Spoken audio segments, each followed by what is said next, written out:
Thank you all for coming. Today we have our event, the Growing Democracy Working Group. This is an effort with NLU, but also with BIL, community-based organization on the west side of Chicago. It's our 2-hour event, and we're very excited to have 2 speakers in the first hour, and then we're going to have a small break, and we're going to move into the second hour, which is going to be our build work. We hope that you're going to stay and listen to us for the second hour as well. A quick overview, again, in terms of our agenda. Introductory remarks by Jamal on civic engagement at UGC. We're going to have a Q&A section after Jamal's remarks. Then we're going to move to Professor Dick Simpson's remarks on the 2024 elections. We're going to have conversations and take a break at 5 o'clock.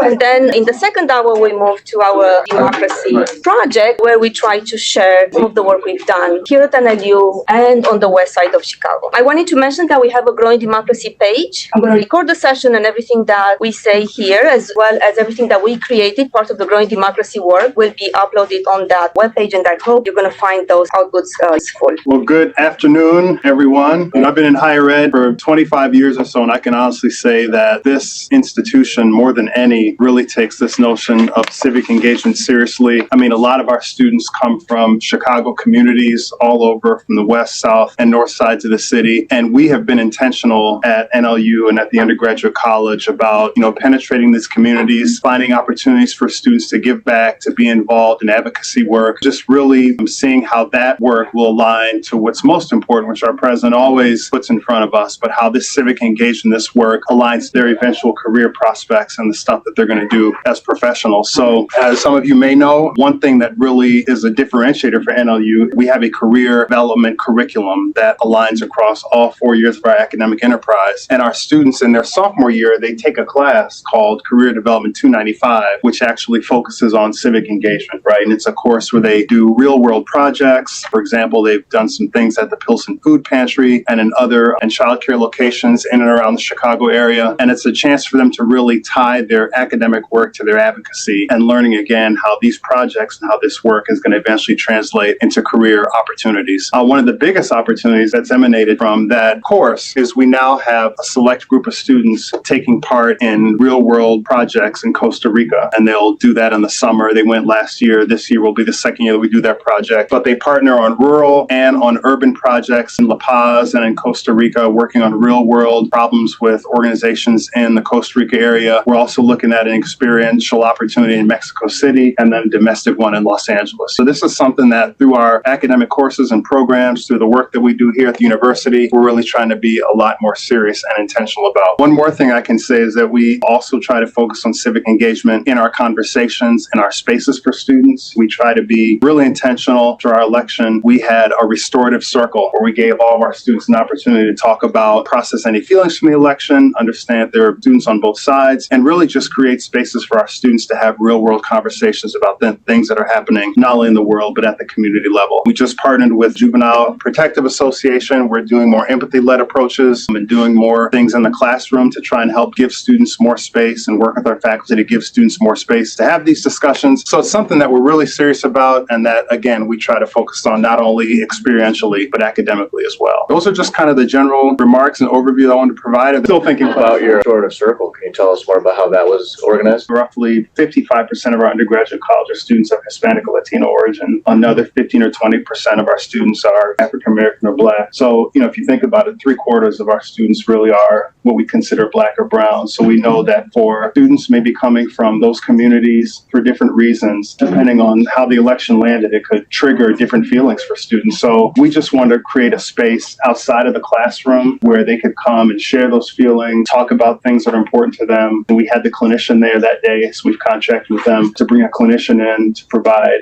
relief to our students and faculty and staff on different issues. But it was just an opportunity for students to express themselves in a supportive way, and that didn't maybe take away from any classroom time or anything else that was structured. And you plan to continue this ongoing association with them? Yeah, so we do, I was just telling our faculty today, we do monthly focus groups with students that, depending on what's happening in society, turn into mini circles like that. It was just an opportunity to kind of build on some of the stuff we're doing already. Okay, everybody, so today we have the honor to listen to Dick Simpson, who has a unique career of an academic and a public official in government. At some point, a 50-year career as a legislator, campaign strategist, and government advisor. He began began his academic career at UIC a very long time ago, highly appreciated by his students, received numerous teaching awards, wrote a lot of papers and books on elections, voting patterns, elected officials, corruption, government budgeting. One of the most recent books that I could find, Democracy's Rebirth, A View from Chicago, I think speaks a bit to our theme today, which is how to build the United States as a multiracial, multi-ethnic democracy, and what type of work we need to do to have that resilient institutions in place. Received numerous grants, more than 20 books, including films and documentaries, awards for those as well. And we're looking forward to hearing your reflections today on the 2024 elections. And here are our talking points that we kind of agreed on. Discuss perhaps the 2024 elections and its outcomes. Think about the future a bit in terms of midterm and future presidential elections. We are interested in the youth vote. Our conference and our work in general looks at youth mobilization. So we were wondering what happened to the youth vote in that 2024 election. And we are faced with a new /old administration, Trump administration, and we want to think about what it means for youth engagement. It triggers different feelings, different sentiments. And in a polarized environment, those sentiments are quite strong. We would like to understand what type of oppositions can we see emerging to some of the policies that we hear from the future Trump administration coming. And our last question is on this idea of civic engagement. Even though we do a lot, I think it's never enough. So thinking about future opportunities to develop even deeper a civic engagement program at national is something that's very important to us, again, because we work with marginalized communities that very often don't have a voice or don't find that voice in the political system. So lots of broad questions. We really look forward to your remarks. Thank you. And I was glad to hear from the Dean about your civic engagement. We've been very successful at UIC, and I'll just give an example. From 2012, we had less than 70% of our students registered, and we produced only 42% of the students vote for the presidency and the Congress and all the rest. We built over the last decade a new program that has resulted in more than 80% student registration, and more importantly, each election has produced more student votes. We don't have the information from 2024, but the 2020 election, we were 67% of the students voting. So I'll be glad to act as a consultant if National Louis is interested in the sort of the political side as opposed to just the community engagement with organizations. Nonetheless, I will try and address the topics that you ask. And let me start by saying it's been said with a lot of truth that the 2024 election was the most important of our lifetime, although the 2026 and the 2028 election are going to also be part of those choices. And that's because the choices between, for instance, Trump and Harris or the Democrats and Republicans were so stark. For instance, internationally, they differed on the question of the Ukrainian war and the Middle Eastern war. On domestic economy, they differed on taxes, tariffs, and possible recession. Importantly, for your students, the tariffs alone, if they were implemented, would increase their costs $4,000 a year and buying goods and services. So it's not insignificant. And of course, because you have a significant minority population, the issue of immigration was very important. I'll come back specifically to what swung the youth vote in just a moment. But let me give the reasons generally for the result in the 2024 election. In political science, we have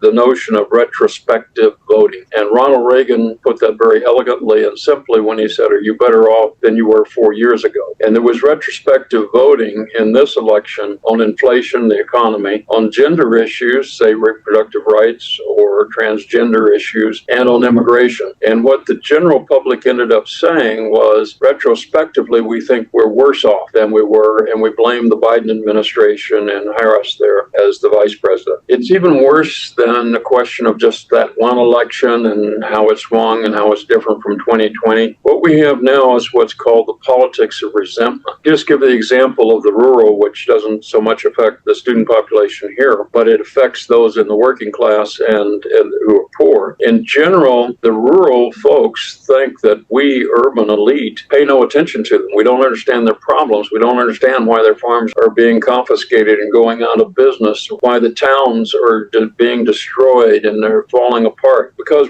from their point of view, all the bureaucrats and the rest are in the cities, and therefore there's no attention to their problem. And you can project that then to others, and that's different than just I'm going to vote for Smith over Jones. That's a deep, almost hatred of the other side, the polarization that Magda talked about. The other reasons for the outcome of the election was there was a loss of some minority voters, particularly Latinos, in terms of voting for the Democrat. But let me go to the two broadest things. First, there was lower turnout. Harris received 7 million fewer votes than Biden had in the previous election, and Trump added 2.5 million. Well, generally speaking, you can't lose 7 million votes on one side and gain 2.5 million on the other and come out very well in an election. Why did all this happen? Well, there's one very simple explanation. Every president back to Richard Nixon has won re-election if they had 50% or more of voter approval, and they lost in every case if they had less than 50%.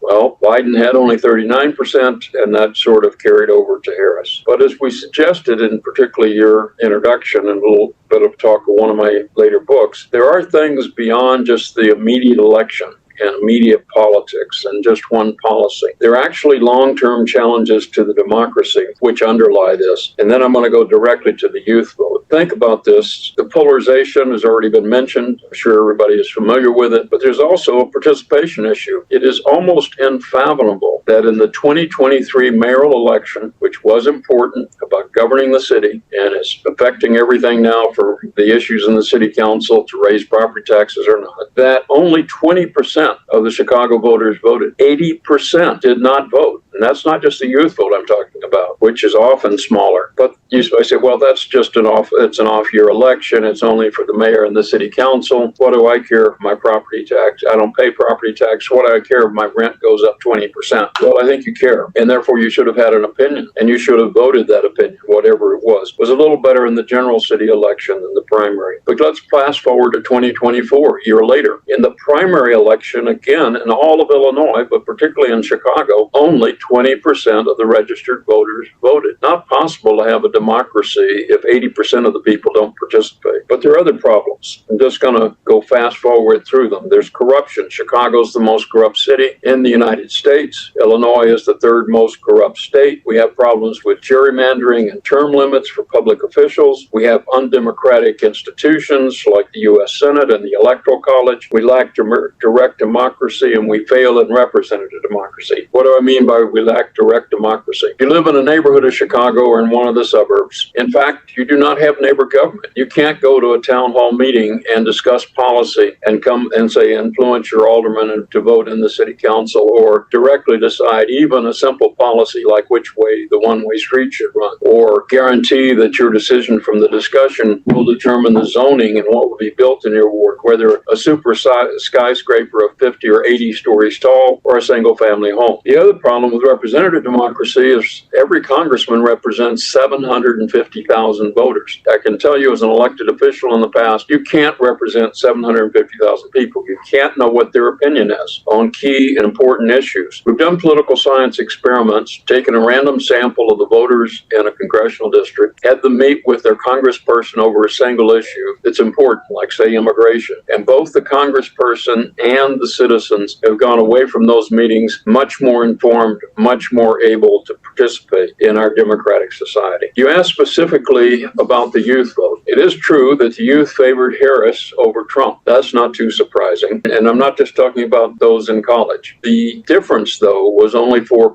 That is, they favored Harris 4% more than Trump. But what about the 2020 election in Biden? They had favored Biden by 24%. That's a huge drop-off, and it's worth spending time at this university talking about it. But in general, from the polls we've done, both parties failed to speak to the young voters' interests, and the Democrats particularly failed to connect with them and make them realize, or at least convince them, that Democrats could help achieve the life they want. As a result, youth voter turnout dropped in this election from 50 to 42%. Also, youth voter registration lags behind the general population. Difference was only in the swing states where youth participation matched the adult voting. That is, there was something at stake, they knew their vote mattered, and they showed up in those states. And Harris won, in fact, the youth vote in the battleground states, but it wasn't enough to win the election either in those states or nationally. Now, there's also a racial difference and a gender difference. White youth vote favored Trump by 10%. White youth vote, particularly for those that didn't finish or only finished high school, voted for Trump 66% to 32%. And why did they do that? At least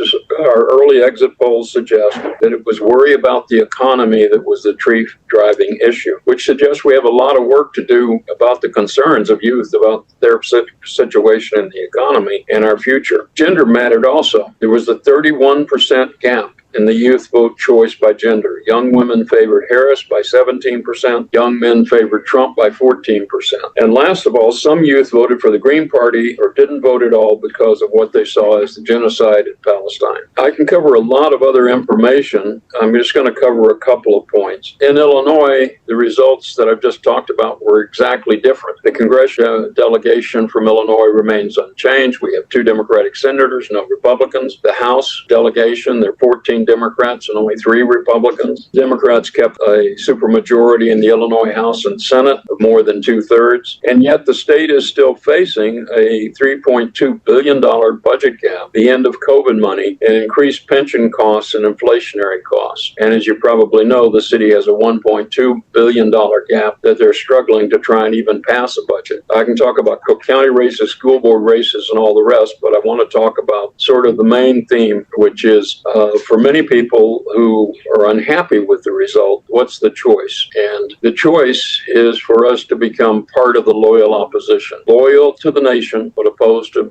President Trump and his policies. And I have particular expertise in this because I led the opposition to Richard J. Daley and his political machine in the 1970s. At one point, of the 50 members of the city council, there were only 3 reformers, and we lost every vote, more or less 47-3. Yet we laid the groundwork for eventually electing Harold Washington, Lori Lightfoot, Brandon Johnson, and our policies were eventually adopted, including the 100 budget amendments we offered every year, despite having originally lost the vote in the city council. So for those that are opposed to President Trump's policies, we have to lay the groundwork for new policies for the future, even if we oppose bad policies being proposed. A little bit of hope. The political control, either in the city, as my new book, Chicago's Modern Mayors, goes through, or in the nation, swings between liberal or progressive and conservative officials and policies. So in 2 years, that's why I say these other elections are important. In 2026, the Democrats could win back the Congress if they have the public support and if they have the youth support. In 4 years, we could have a much more drastic shift because the public policies will probably seem too extreme under Trump. I've already talked about the tariff and its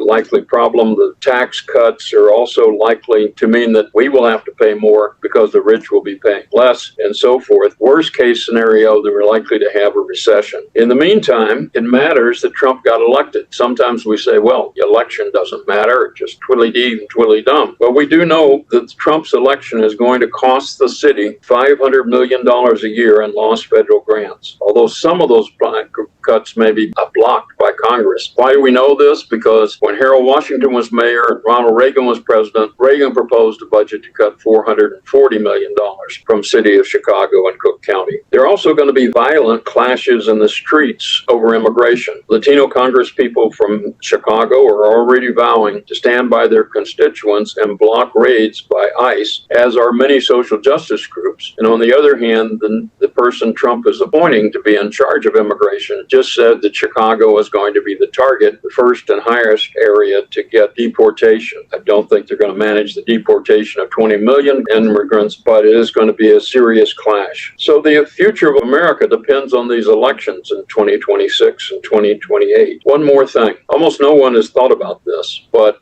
2026 is the 250th anniversary of the American Revolution and the Declaration of Independence. We have to decide how to commemorate it, especially around the theme of unfinished revolution. That is, what have we not done that we said 250 years ago we believed in? And how do we make history locally? And in addition, we are having the governor appointed me to the 250 Commission to plan it for Illinois. And the University of Illinois at Chicago has become the anchor institution to help plan how this might best be commemorated in universities like National Louis. So I suspect I've raised enough issues that people will have questions, and we can talk about any of these, including specific civic engagement programs. Thank you. We do have some questions. One question that was asked, can we explore the value of Chicago-based civic engagement experiences? I did run the intern program in the political science department at UIC. community. And these experiences make it more likely that you'll get a job. It make it more likely that you'll be successful, particularly if you have any interest in the areas like working in government, particularly as an appointed official, particularly if you're going to go on to law school. All of that will help a lot in future careers. In terms of, I can't do sort of individual counseling right now, but I'm sure that the faculty will be glad to help you see how civic engagement, even working with, say, the homeless, or working in the food pantry, or working with a community organization on the southwest side that's trying to prevent environmental pollution or build urban gardens. All of these build skills. You have to know how to get to articulate the policies that are desired. You have to know how to organize people to achieve them. All of these are transferable skills besides the knowledge you get in classes like political science and criminal justice and the others that are offered here. You know, for example, we launched a nursing program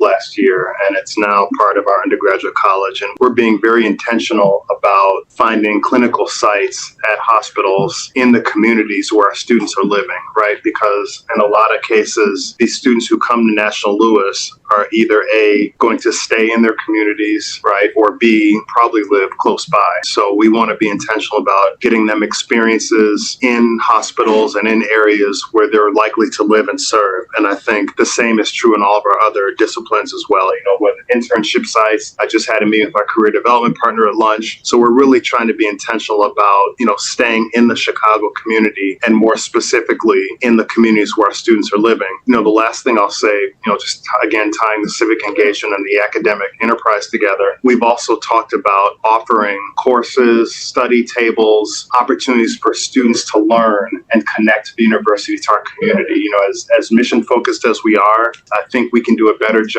of penetrating these communities and extending our academic growth and development into the community, so that the young, you know, men and women who are growing up in these communities see National Louis, they see our name, they see people from the university, and they're equating NLU to growth and opportunity for their lives as they get older, you know, so we want to do a little bit more of that as well. Does National University offer scholarships for students who take internships? Because you can sometimes, I know from UIC, you can get donors to give funds specifically to fund internships. And the average student doesn't need more than, say, $1,000 or a little more. You know, they need to be able to not have to work one of their part-time jobs quite as much to be able to have the 10 hours a week for an internship. Yeah, we actually had that talk earlier, and I was saying that we also want to connect the money that we're giving them to opportunity and growth for them academically and professionally. Going back to the Democratic voter turnout and the change that you were mentioning, he's wondering to what extent gender and ethnicity of the VP Harris played a role in the changes that you were mentioning. So I guess to add to that, we would like to understand the why behind the numbers that were mentioned a bit more. Yes, so there was a big difference. First of all, the general turnout in the election was down 7 million voters overall. That's not just whether they're voting for one side or the other, but just whether they showed up and did anything. That's a big drop. And then as we looked at the early polls, the single biggest issue was how they felt about the economy and their situation.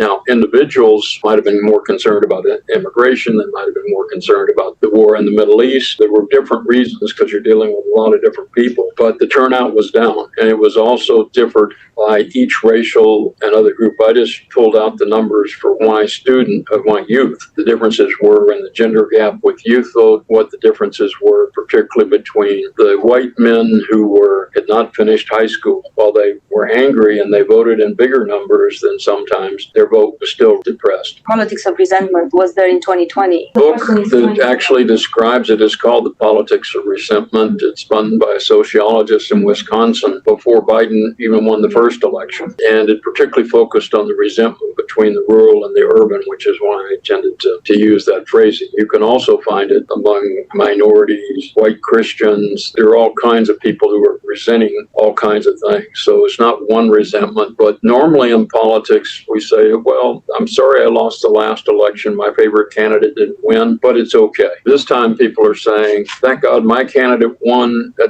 We're saving America, or my candidate didn't win and now now America is down the tubes, and I'm really unhappy about it. Totally resent the other side, that Republicans are evil or Democrats are evil. Well, you don't become evil by being a Democrat or a Republican. Those are different categories, but the passions are so high and the stakes are so high. Literally, as my book on democracy suggests, our democracy is under threat. But I joke with my students, gee, democracy is a nice idea. Maybe we should try it. I was suggesting we don't have direct democracy. We don't have representative democracy that works. There are a lot of things we need to do to make democracy more functional in this modern time with such a large nation, such a diverse population. Remember, no multiracial, multicultural nation, or the equivalent in early history, has ever managed to have and keep a democracy. This is an important, yes, there have been democracies in the past when there's homogeneous nations. Yes, the Greeks, because they wouldn't let all the non-homogeneous be citizens 2,500 years ago. Yes, they were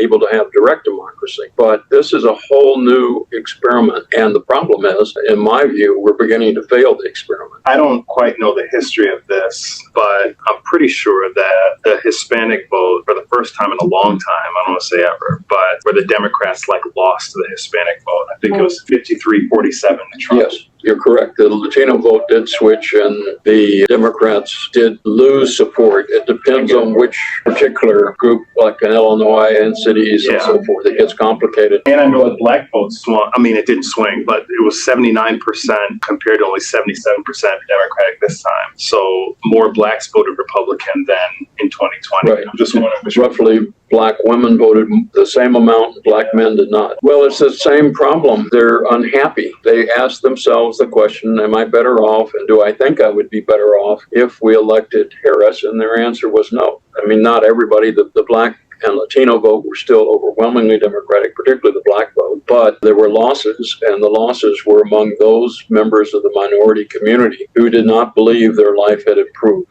or would improve even if they elected Harris. Either wouldn't matter or, was going the wrong direction. It was interesting in the restorative circle. I was shocked that a lot of our black students in those circles were very vocal about why they voted for Trump and why they felt, to your point, about life being better, or Harris's record prosecuting black men. There are just a lot of things that you wouldn't think a 20-year-old or 21-year-old young black student would be thinking about. But I was shocked at how well researched they were. It wasn't all ignorance, that was causing this election outcome. In previous elections, sometimes it's been argued, well, they just didn't really understand. But on the questions of the economy, the question of immigration, and the wars in the Middle East, everybody pretty much knew something. They weren't voting completely blind. They knew what they felt, and that was driving their vote to some extent. Same would be true with reproductive rights. So I guess to add to that question, is there a systematic difference between those who stayed home and those who voted? Not entirely. They did take a look at some of those that stayed home, and Harris was not doing terribly well. In other words, it was breaking probably even a little more for Trump among those that stayed home. Then, of course, a large part of the ones who stayed home didn't care which way it was going to turn out. So just increasing the turnout by the 7 million that was lost would not necessarily have won Harris the election. We understand the prospective argument and the inflation, right? It was in the news and people feel it when they go and buy stuff, sure. But the dominant message from the Democratic side was that democracy is at stake. Why do you think that message did not resonate? People couldn't translate it to what does that mean, since I don't have any voice anyway, that my officials aren't paying attention, they aren't solving my problems. That kind of feeling, I think, overwhelmed the argument in the abstract that democracy was at stake. For some people, they did turn out to try and save the democracy on both sides. That is, they had two different views about what you should do, but they did understand how much democracy is at stake. You did not mention money in politics at all, and we saw a shift in this race, right? When we compared the Trump and the Harris campaigns and the amount of money and the kind of media levers that were pulled that were quite different. So I guess I have three questions. Your take on things like participatory budgeting and ranked choice voting, and then how the way in which money participated in 24, and how can we take that lesson to 26 and 28? So I think particularly the participatory budgeting is a really big step, because it also only requires the local official to do it. They have to allow some staff time. They have to be able to hold the election. Say if you take the 49th Ward experience in Chicago, they start with the committees meeting, getting information from the city. What would it cost to put in a street light at this corner? And then they're shocked when it's $250,000. And then they get information, well, what if we did the murals along the track? How much would that cost? And so on. So they have real numbers, real facts. They're really looking at the real government instead of just slogans. And their vote is making the final decision. Yes, we're going to do the dog park, or no, we're going to do street repair. There can be real reasons why to make the trade-offs. So I think participatory budgeting is one of the most hopeful things in the last 2 decades to come along. Ranked choice voting, as you know, from Evanston passed, and now everybody is suing each other back in court. The Reform for Illinois just took a lawsuit to try and overturn the judge who said you can't have ranked choice voting because the boards of election don't like it and can't set it up, and the state law doesn't say you have ranked choice voting, all of which is silly. Is what the legal argument will turn out to be, I can't tell you, but from a practical point of view, programming to count ranked choice votes is no more difficult than doing anything else in the election. It does take resetting everything as his work, but it's not possible. But I see going from those kinds of experiments to both changing how much more we are able to discuss and vote on policy at the local level, and how much better we can make our representative democracy if the officials we elect actually had any information about their constituents' views, or enough information to really be informed. They might still decide what's at stake in the country is more important. I'm not going to vote. My constituents don't want more taxes, but we have to have more taxes. So, for instance, take it down to the city council level. Yeah, we probably do need to raise the property tax $68 million, but not the $300 million. And my constituents might still be mad at me if I vote for $68 million, but I might have to do that to keep the city afloat. I have to weigh all those things. So I think all of those early experiments are important, but there are much better alternatives, much more complete alternatives than even participatory budgeting or changing the voting arrangement. On your matter about, I just mentioned the corruption level, the biggest single change we could make in America to our political system would be to have public financing of all key elections. In the city of Chicago, there's an ordinance pending to provide public funding for aldermanic campaigns. Many states and cities, New York, Minneapolis, and so forth, have already set up public financing and find that it works well. And the advantage is, let me break it down from the billions of dollars in the presidential campaign. You can't run successfully for alderman in Chicago in normal circumstances with less than $250,000, $250,000. And you could get all of us here really hot up, we ought to elect Smith, and we all say, okay, we're going to give some money, we're going to really fight for Smith, we're not going to raise $250,000. That means Smith is going to have to be beholden to somebody who's giving him that money. The same is true of Trump, or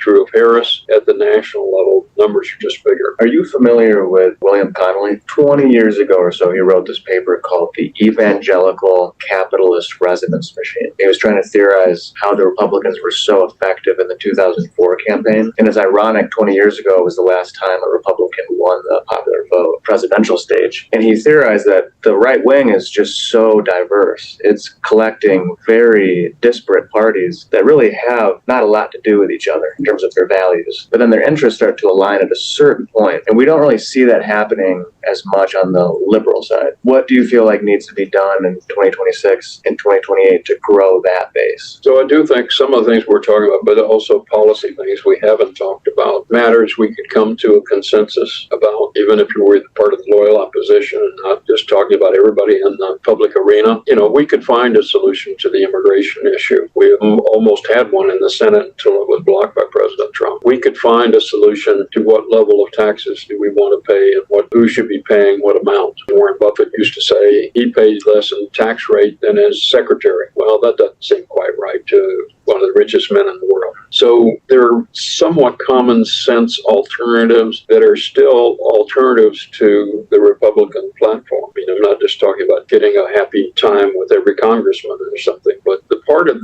has to be done by the loyal opposition is exactly articulating the plans, just like we did in the city council, where you lay out specifically. I'll give you one example that comes from 1939. Paul Douglas was a great alderman and then became one of our fabulous U.S. senators in Illinois history. And he looked around and he saw we had a patronage machine, and one reason was that we had 6 bridge tenders per bridge, 12 months a year, even if the river was frozen. And there were a simple solution. For instance, what he proposed, just to make a simple change, bridge tenders sit and open one bridge, and that's all they do. Well, they changed that because it got to be too expensive, and it took Paul Douglas Douglas's idea. Bridge tender on Michigan Avenue Bridge now gets in his car and drives 2 bridges over and opens a second bridge. We cut the number of bridge tenders by a third. There are all sorts of those practical things which can be done and can be articulated as programs and policies that can get popular support. And then you say, oh, well, I want to elect the Democrats because look what they're proposing is so much better than my experience in life at the moment. So yes, we do need to build exactly the kind of platform and consensus that you're talking about and he was talking about. Wondering about Trump's base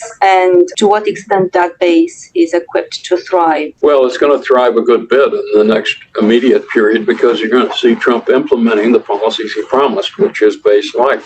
So he is going to try and deport not 20 million immigrants or asylum seekers, but he's going to try and deport 1 million of them. And some of them may even be the DACA students that you have here at National Lewis who were born in the United States but don't have immigration papers or don't have citizenship papers. So you're going to see the Trump base pretty excited. Hey, we've got this guy in here. He's appointed this czar for immigration and they're actually going to do stuff. I don't doubt that he's going to attack the Department of Justice. And so there's going to be a series of things happen. Trump won't be able to do everything he promised. And if he does do some of the things like tariffs, I think the public's going to be terribly unhappy. Even the Trump supporters are going to be unhappy when they realize it's a $4,000 a year price tag for them. But immediately, starting January 21st, Trump supporters are going to be wildly happy, and you'll be able to keep that base until the things start going badly. I think they are going to go badly, and that's why I say it may even be an economic recession. And with the immigration issue, there may be fights in the street, and churches are already looking at becoming sanctuary churches again, defying federal law. It's not a good look to have immigration officers attack a church because they're providing sanctuary to a refugee family. So we're in for a very turbulent time. The question is, does anybody have any alternative that they can convince the public, or at least the majority of the public, to support? Why are we in such a bad situation right now? I mean, it has to be a systemic trend. It didn't happen overnight. Yes, and that gets to part of what I was saying about the larger problems of democracy and the fact that it's affecting some people in ways that are more harmful than others, particularly the people who are at the bottom economically. I guess my question is a bit broader in the sense that it's not just a US-based phenomenon. No, we have autocracies. So up in the 1990s, we had the biggest growth of democracies around the world in the history of the world. And that has turned in the last decade to a growing sense of either autocracies or the far right doing much better in places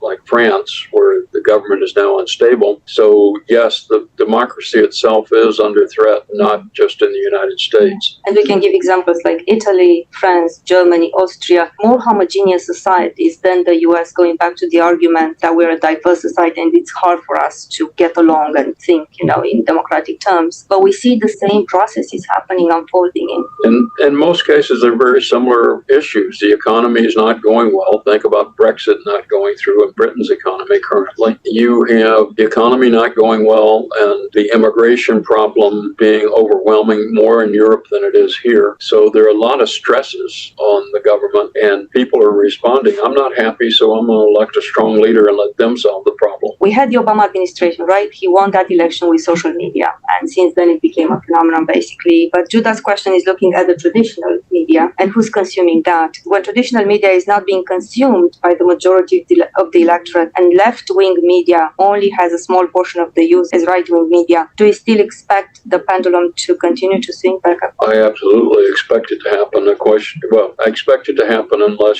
as you were giving examples of countries that have fallen into permanent autocracy. President Trump had a very unfortunate phrase when he said, "We won't need future elections. I'll fix everything." Hopefully he didn't mean it quite that way. His comments are open to interpretation, but this isn't going to be the last election. But the next two are probably going to determine how we go forward, or we, even after post-Trump, after Trump only has 4 years in the White House unless he overthrows the Constitution. And so we have very much at stake what's going to happen. And students and everyone else should be concerned about that. then. You gave us a lot to think about. Bigger question, I think the elephant in the room is what can we do about it? There are very practical things to do, and hopefully you'll come up with them. Historically, even though Republicans and Democrats have always had their differences, they were able to work across the aisle in terms of quote unquote for the betterment of Americans. Yeah, that's not true. You go back to the American Revolution. Immediately after the Revolution, the country was split between the British loyalists who opposed the revolution and the revolutionaries who won. If you go to the Civil War, the country was so split that we did have a war between mainly the South and the North, but it was much more complicated than that. We've had several periods in which they weren't able to work together. I'll give you one local example. The Chicago City Council during the Civil War in 1862 was so divided that the city council itself could not meet. They could not get a quorum. The Republicans were afraid if they showed up at City Hall, the Democrats would vote for a series of policies to undermine Lincoln and the Civil War policy. So we've had tensions this high and higher before. And the good news is we got through them. The question, of course, is will we this time? Thank you again for coming and talking to us. And I do think there's a lot of work to do, especially here at National Ways with our students, to get them engaged in the democracy that we have. We're ready to move to the second part of our program, which is an overview of the growing democracy effort as a team effort with BUILD. We want to introduce ourselves. We are an interdisciplinary team of educators in political science, psychology, health, community experts, and we are committed to working towards cultivating youth democratic civic virtues to make them better citizens, because we feel that that's an important attribute to have in today's society. And we just heard about democracy being at stake, and that kind of resonates to the ideas that we had when we tried to put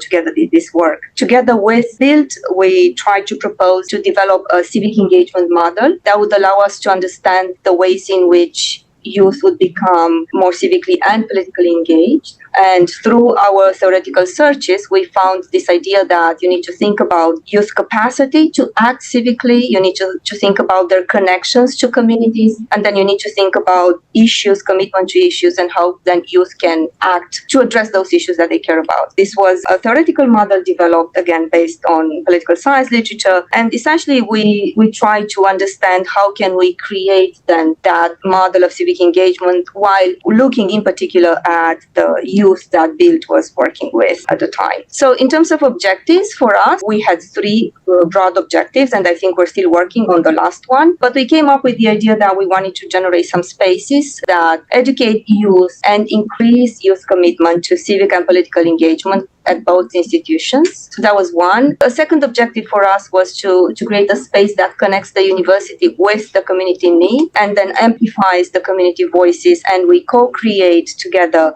civic and political tools, educational tools. That was our second objective. And then our third objective, we were to some extent successful here. We wanted to create an ongoing fundable research agenda around these issues of civic engagement. Civic engagement, not just in a university setting, but while addressing community needs as well. We have accomplished a few things, try to understand Chicago as much as possible by generating an overview of community-based organizations. We have a brief annotated bibliography of around 200 community-based organizations, and we're using that in some of our civic engagement courses. We ask students to work with a community-based organization to address a problem that they see. So it became for us an educational tool, but we hope to develop research questions as well, not just as a teaching tool. And some of the research questions that we're thinking, again, this is a work in progress. If you are interested in that and you would like to join us, be more than happy to have you. But one of the research questions that we're trying to understand is the segregated nature of the Chicago landscape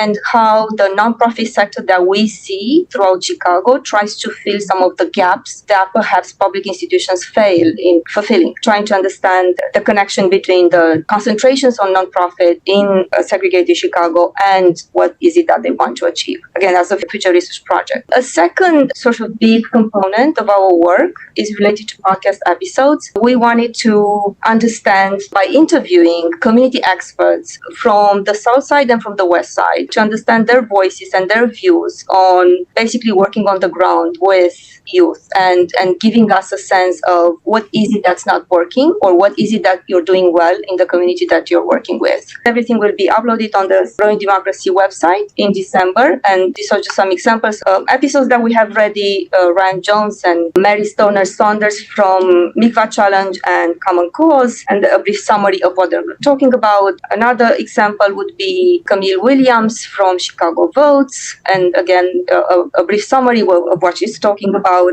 And then another episode so far with Christian Harris, young Black entrepreneur in Oak Park, very actively in the Oak Park scene. We have more, not just 3, but we hope that those would be interesting to use them in our classes, because again, they address questions of youth engagement and various successful community-based projects when working with youth on the South Side and the West Side. And our third sort of big component of our work is this partnership with Build, where we try to think a bit more systematically about creating a civically engaged research project, where trying to implement restorative workshops, we were interested in understanding whether through this type of work, we would activate youth interest in or sense of having the capacity to act, sense of caring about some specific issues and then thinking about acting on those issues, and the sense of community, that they feel connected, they feel that they belong to a community, which then leads to them being more likely to get engaged civically and politically. Good evening, all. My name is Edwina Hamilton. Good to see you again, Magda, Joe. And so I've been at Bill for 5 years. I am one of the managers of the Peace and Justice Center. And initially, I came to Bill because of an interest in a community court for the Austin area, and began working with Build and other stakeholders and community to help orchestrate a community court for the Austin community. We completed our proposal in May of 2020, submitted it to Judge Evans. In the wait for Judge Evans' approval, because we had so much momentum around the table, we said, what can we do? And that's when we pivoted to a Peace and Justice Center. So the Peace and Justice Center is a space of activation for restorative justice, helping to educate both youth and the community on restorative justice practices and philosophy, and then also to do workshops that help young people and community to become more engaged in changes, being able to use their voice and their presence to help pull down some of the systemic strongholds that we find in community. And Bill has been around for over 55 years as a youth organization, but we realize youth do not exist in isolation. They have a whole community around them that also needs support. And so that's where the Peace and Justice Center comes in terms of helping to educate, empower, and edify so that we could add to the mix of change in community. And I'll pass it over to Sean. Thank you, Edwina. You basically captured all that. I'll just add that our goal in the Peace and Justice Center is to activate community members around civic engagement and civic leadership. Of course, when we're talking about restorative justice, we're talking about restoring and rebuilding relationships with those systems that have historically had a negative impact on community. And by community, I'm talking specifically about communities of color.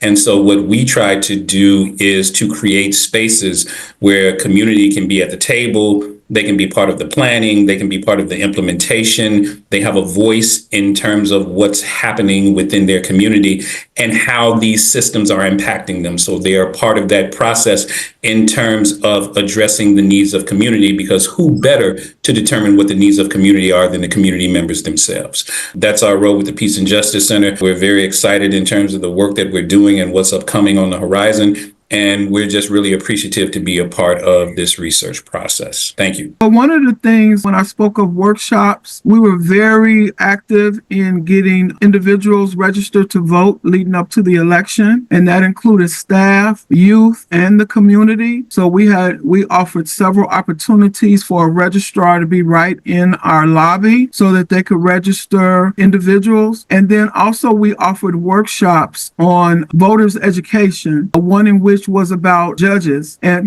we get so focused on the national level, we forget about how important the local level is. And so in offering those workshops, many were very pleased that this was offered to them, because they said they were so confused when they would go in and try to cast a ballot for the judges. I know in the past I would go in and do eeny, meeny, miny, mo, or I close my eyes and try to figure out which judge to pick. That's some of what we've done over the last few months, but there's other things that we have been engaged in that offers the restorative justice education. We offer trainings monthly, whether they're in the evening or during the day, for individuals to learn more about restorative justice. And then we also go out to organizations who want to learn more about the training. And I'll pass it over to Sean to talk more about the Youth Council. We work very closely with our Youth Council in terms of doing trainings with them. We've done a lot of restorative justice trainings with them, conflict resolution trainings with them. We've trained them how to be circle facilitators. And so we're really encouraged by the work that's being done. One of the program initiatives that we're working on that we're about to roll out next year is that there are going to be members from this Youth Council that we have who are now going to be going into the elementary schools, and they're going to be doing restorative justice work with the elementary school students. So again, having that sort of mentoring component where now peace circles will be run by young people who will now be given back to those young students. So we're really excited about that. We're going to pilot that in 2 schools starting next year. So we're really excited about that. They will be working with Bill's staff within the school. And so they will be working in terms of running their own circles within that space. So we're really excited about that. Another project that we have that we're rolling out in 2025 is that we're going to be working with the Domestic Violence Court, where we're going to be utilizing restorative justice practices and principles, and we're going to be doing peace circle work with those cases that involve stalking no contact order cases. So we're going to be working with the participants there, and this will be utilized as a diversion program. So those folks who have a stalking no contact order, they can sit down and be a part of the peace circle process. And so hopefully we can work with them to either resolve the issue right then and there through the restorative justice process, or we can develop a ROHA, which is a repair of harm agreement, to help them later on down the line and offering resources and supports for them. So that's another component that we're really excited to be rolling out in 2025. And over this past year, we worked closely with 3 other community-based organizations working with Chicago Public Schools, Safety and Security Chief. Again, what we did was work towards removing SROs from schools. So we were successful in removing school resource officers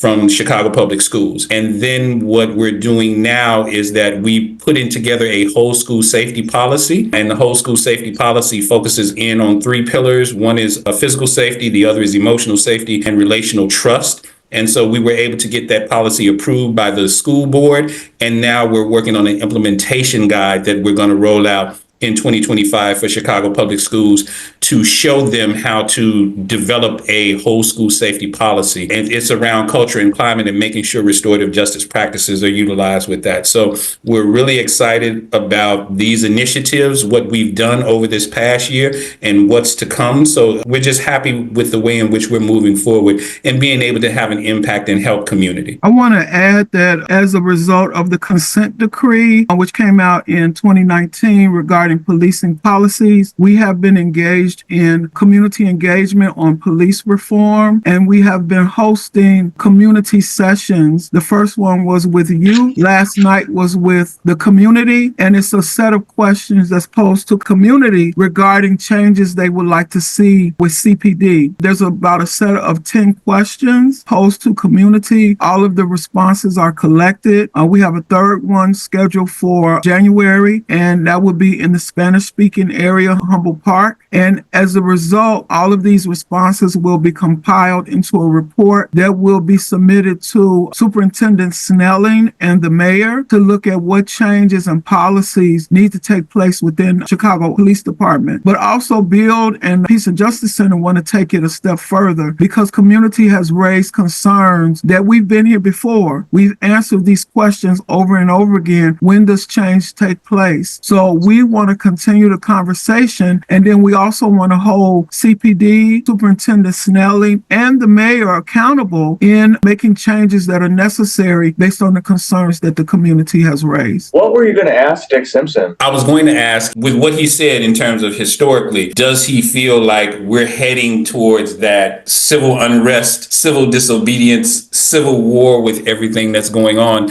now that it seems like we're getting further and further apart from each other? They just came out with a movie called Civil War earlier this year, and it feels less like a movie every day. I know, right? Every day. Let's move to your workshop, because our research project was trying to understand how can we create more effective civic engagement lessons that would then trigger this active citizenry in the youth that we were working with. And we hope that if that approach of authoritative workshops with political content, with political conversations, right, we hope that if that works well, we would like to have it implemented in our classes as well. I'm happy to speak to them, but I got to make some shout outs first. First of all, shout out to Magda. You wrote an amazing grant. Shout out to Edwina, John, Catherine, Chrissy, Brian. Max was there for us with a little bit. Alden Bell was there at the start of this thing. Bradley as well. So we've had an amazing team from the get-go. And restorative justice was the theme of our civic workshop. It was also the origin of this grant. Edwina and I met at a restorative justice conference in Chicago in 2022, so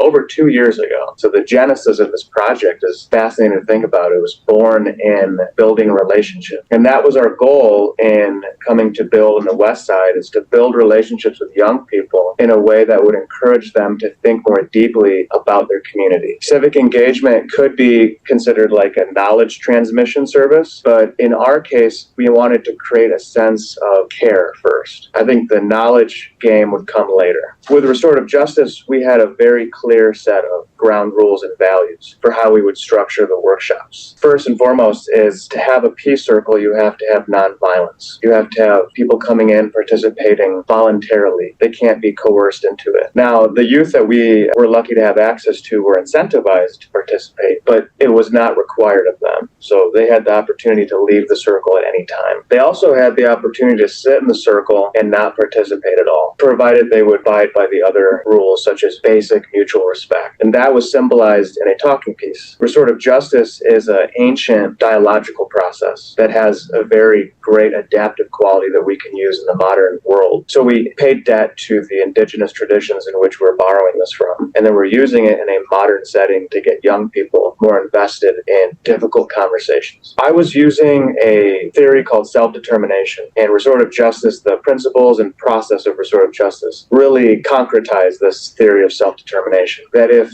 young people's basic psychological needs are being met, then they're more likely to be intrinsically motivated to get engaged with their community. They're not going to have to be pressured or incentivized. They're just going to be naturally curious and want to go out and learn more.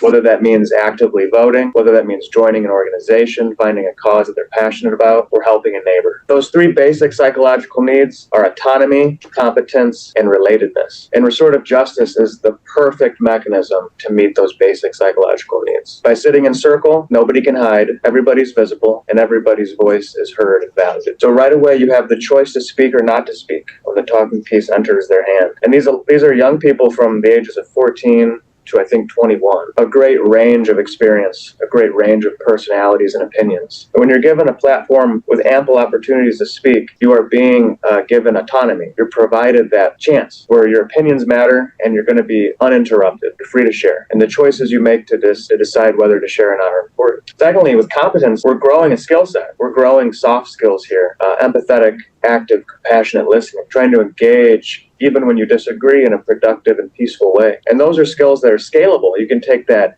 outside of the Peace and Justice Center, where we were honored to host these workshops, into their schools, into their homes, with their families and friends, into their eventual workplaces, into their college life if they choose to go that direction. It scales all the way up, so they're building a set of skills while they're sitting in circle with us. And lastly, relatedness. A sense of belonging is so crucial to feeling motivated to become civically engaged, to have a sense that your community cares about you and that you care about the community, and that there are specific people you think about when you think about community. This was a democratic process. So in meeting with the youth the first session or two, we obviously introduced ourselves, but we really wanted to co-create a direction. We wanted the young people to decide on a topic that they were passionate about and that they would be mutually satisfied in pursuing. And after some deliberation, they chose intergenerational change. They wanted to understand what it meant to be inside of a generational group, to have generational experiences, to deal with generational trauma, and to break those cycles through generational healing. So our emphasis became intergenerational dialogue. So in the 6 sessions, we would invite community members from Austin, from Oak Park, from other neighborhoods in Chicago, as well as professionals in the area of criminal justice, political science, and civic engagement, broadly construed. And the young people would engage with these guests just as if they would anybody else at Build. Build staff would join us in circle, and we're able to move through these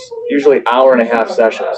And we found over 6 sessions a deepening sense of awareness of what was going on. We had a convenient timing of this. We started in October of 2023, and we ended in March of 2024, earlier this year. And in this time, we would highlight the fact that we have a new mayor in Chicago from the Austin neighborhood. We have primary elections coming up around the corner in March, and then we have a general election later that year, during which we had the Democratic National Convention on the west side of Chicago. So we were emblazoning these messages that civic engagement is coming to your neighborhood. Are you going to show up and answer the call? Now, 6 workshops got spread out quite a bit. There were some bumps in the road where we lost a lot of young people early on, and we had to regroup and reassess the workshops going forward. So there were some lessons there in like consistent attendance.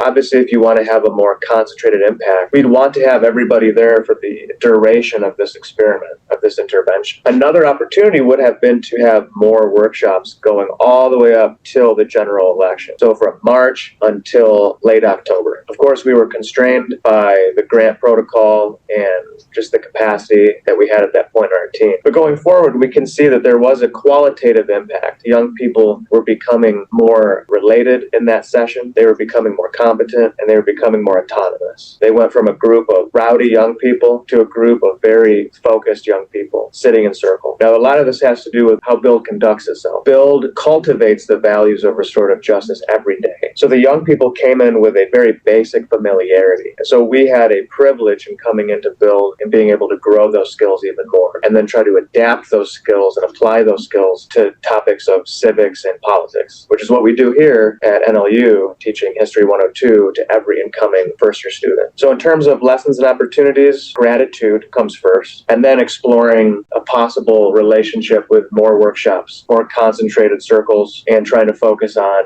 upcoming elections, getting young people committed in a sustainable way, and using restorative justice as the vehicle to remain civically engaged. Thank you, Joe. That was quite impressive. I'm surprised we did so much work. I should add that Joe developed lesson plans, and we will upload those as teaching materials again on the Growing Democracy website. We already have the lesson plans. It's up to you how you want to implement it. It's just a very basic plan. Joe gave us now a sense of the techniques that we should use when trying to implement the plan. It was great to see those young people become part of that community and engage in deeper issues. So what you explained is very interesting, but I wonder what also you learned about, like what keeps young people engaged and what causes them to leave. Part of the reason we lost some of the youth was the timing of the programming. At one point, one program ended and then a new one started. So that set of youth had to leave the programming as a new set of youth were coming into the programming. Yeah, so that was part of the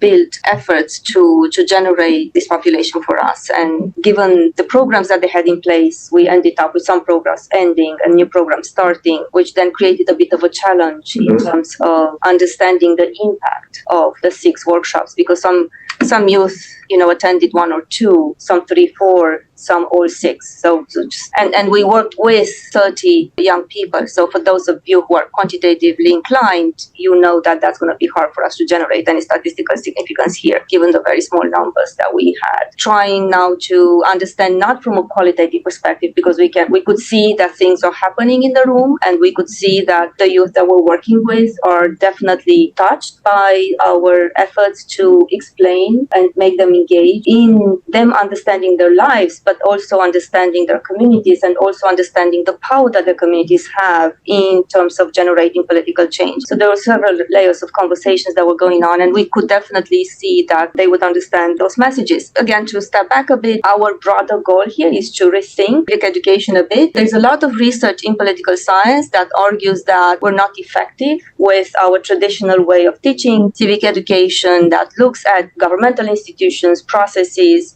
especially for marginalized communities, that they feel so disengaged and so far away from traditional way of teaching civic engagement that we end up harming those students more so than actually helping them understand and making them active citizens. So we drew a lot from this book that I would definitely recommend Matthew Nelson's The Color of Civics. He talks a lot about how you should ground your history, right, with current events. So if you want to understand today's society, you should definitely go back to your historical traditions and try and explain that history in a triumphant way, if you can, by explaining grassroots political actions that are coming from marginalized communities, by emphasizing that marginalized communities have agency.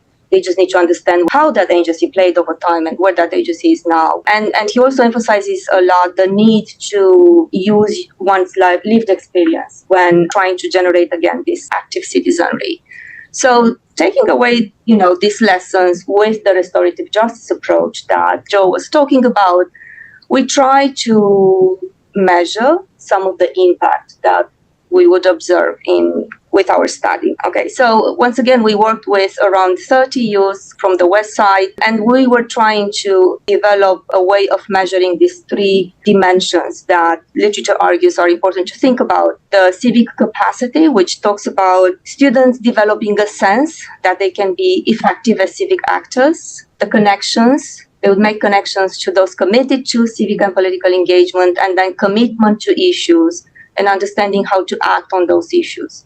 So again, with our methods, our goal was to see whether any change happened on these three dimensions prior and after the intervention. We ended up developing a survey instrument with 40 questions. And that was one of the challenges here, because we tried to implement the survey, but these are minors. So we had to have parental agreements, and that created an IRB tension here at NLU, so it took us a very long time to understand that process, and we were delayed a bit because we have to follow those regulations. It was also difficult in terms of understanding how to administer the survey, and we agreed that perhaps paper would be the best format, because electronics, we were not sure if that would work. But just by trying to analyze the surveys now, one of the lessons here is that it's definitely better to go electronic, because you're not going to have missing observations, and you're not going to have students checking two possible solutions at the same time, and then you wonder which one is the correct one. So we do have some errors in the 30 surveys that we collected. Again, times 2, it would be around 60 surveys. So there are also errors over there that kind of affect our findings. And very quickly, I'm just going to go through some of the findings that we have, because there is some positive here, despite the fact that we had a very small sample size. And despite the fact that, again, some of the answers had to be removed just because of, circling two answers at the same time. This is what we find out of our numerous questions that we asked. In terms of civic capacity and, the idea, again, that they can become effective civic actors, we developed this index of internal political efficacy, which is the belief that one understands politics and then one understand how they can act and participate in politics. We saw a slight improvement from, the pre-survey to the post-survey. It's true, again, it's not statistically significant, but the slight improvement with a small sample size and with 1 to maximum 6 workshops is actually good news for us. We also saw an increase in this, a second index that looks at efficacy through political institutions. And this is the belief that one can influence the political process by using political institutions. Here again, we see a slight improvement in perceptions of how one can use institutions. We did measure a variety of other things in terms of leadership and political knowledge, perceptions of political knowledge, and over there, we saw no change. In terms of connections, again, civic connections, that was measured through students made connections to those committed to civic and political engagement. We have developed an index on relatedness satisfaction. It's called, which is again the idea that one is connected to a community. One believes strongly that it's connected to a community of shared values and then can work with that community to achieve goals. We also saw a slight increase in this index pre and post. But in terms of commitments, and that was a big issue for us, we worked with one issue, the intergenerational change, but we asked our youth to give us opinions on a variety of other issues. And what was interesting there, going back to the polarization argument that we have in the American politics, our youth was actually moderate. They would check the middle value. but that value would not change. Across our, after our 6 workshops, commitment to a battery of questions that were measuring issues would just stay the same. So we were not able to impact them over there in any way. So to kind of summarize, again, even though it's a small research project and we had to rethink and re-strategize in terms of research design, we do find evidence of Nelson's argument that if you're using conversations about today's issues, but you ground those in historical relevant conversations, you're gonna impact those youth in terms of how they think about becoming more actively engaged. We also think that our findings are rather preliminary, and one of the limitations here, going back to the argument that we heard from Dick, is that the idea that we are looking at a cohesive community. Our youth were all Black, right, male and female. We didn't have the diversity that one would have in a group, perhaps like National Louis.